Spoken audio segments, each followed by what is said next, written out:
What if I told you the most dangerous mistake Vladimir Putin ever made wasn't on the battlefield, but in his own sky? While the world was distracted by peace talks and political theater, Moscow itself was quietly becoming the front line. Airports shut down. Explosions lit the night. Millions realized in real time that the war they were told was far away had just arrived at their doorstep. This wasn't a warning shot. This wasn't symbolism. This was Ukraine sending a message so loud it shook the Russian capital and shattered a 25-year illusion of safety. Tonight, we're breaking down how one decision turned Russia's greatest strength into its greatest vulnerability, and why nothing feels secure anymore. To understand why this moment matters, we have to zoom out and then dive straight into the fire. For years, Vladimir Putin sold the Russian people a simple promise: stability at home, power abroad, in a war that would never touch their daily lives. Ukraine, meanwhile, was supposed to be the weaker player, slowly pressured into concessions, cornered at the negotiating table, and forced to accept whatever terms Moscow dictated. But December changed everything.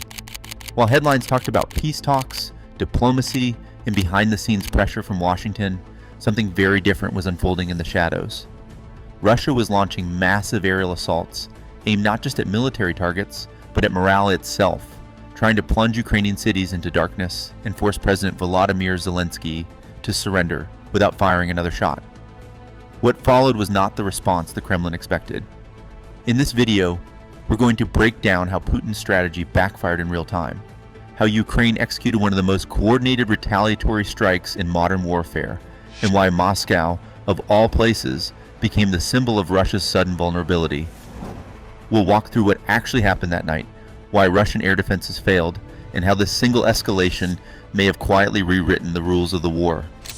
And by the end, you'll understand why many analysts are saying this wasn't just an attack on infrastructure, but the moment Russia's illusion of control finally cracked.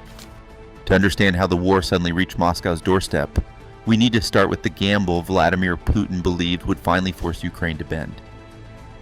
In the weeks leading up to December, the Kremlin was not just escalating attacks, it was executing a calculated pressure campaign designed to crush Ukraine's will to resist. Russia launched wave after wave of aerial assaults, deploying more than 1,600 suicide drones, hundreds of UAVs, and dozens of missiles in a coordinated attempt to overwhelm Ukrainian air defenses. The targets were not random. Power stations, substations, heating infrastructure, and civilian energy grids were deliberately chosen.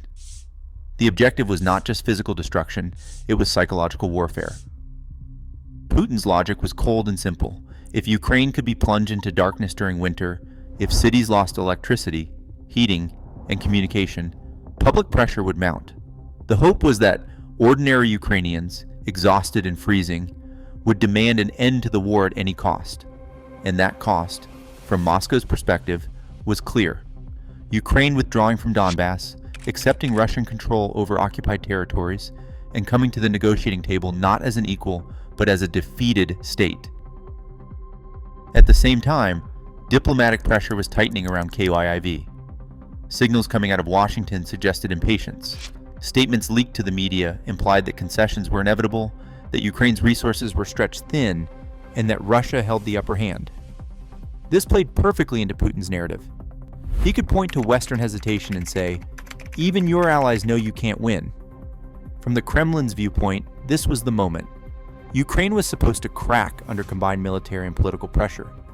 Zelensky was supposed to show up to negotiations weakened, isolated, and desperate. Russia wouldn't need to conquer KYIV, it would inherit Ukraine's surrender on paper. But this strategy relied on one fatal assumption. Putin believed Ukraine would absorb the blows and respond defensively. He believed Kyiv would focus on survival, not retaliation. He believed Moscow itself was untouchable, protected by distance, layered air defenses, and the long-standing myth that the Russian capital was beyond the reach of real consequences. That belief was about to be tested. Because while the Kremlin waited for Ukraine to blink, something else was happening behind the scenes. Plans were being finalized, targets were being mapped, and a message was being prepared, not just for Putin, but for Washington, Europe, and the Russian people themselves. The response was coming, and it wouldn't land in Kyiv. it would land much closer to home. What happened next shattered every assumption the Kremlin was clinging to. On the night of December 11th, while Russian officials were still projecting confidence and waiting for Ukraine to fold, Kyiv launched one of the largest and most coordinated drone operations in modern warfare. This was not a symbolic strike. This was not a one-off retaliation meant for headlines. This was a systematic operation designed to expose the soft underbelly of Russia's power, its capital, its economy, and its promise of security. The attack unfolded in waves.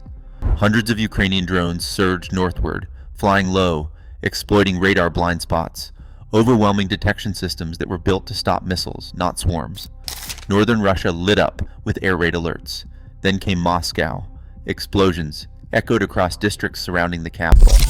In places like Odintsevo and Ramenskoye, residents reported hearing blasts that rattled windows and shook buildings. Debris fell from the sky. Even drones that were intercepted created panic as fragments crashed into neighborhoods and infrastructure. And then something unprecedented happened. Moscow's airports began shutting down, one by one. Sheremetyevo, Domodedovo, Vnukovo. The pride of Russia's global connectivity fell silent. Flights were canceled mid-boarding. Planes already in the air were forced to circle aimlessly, burning fuel as they waited for a runway that never opened.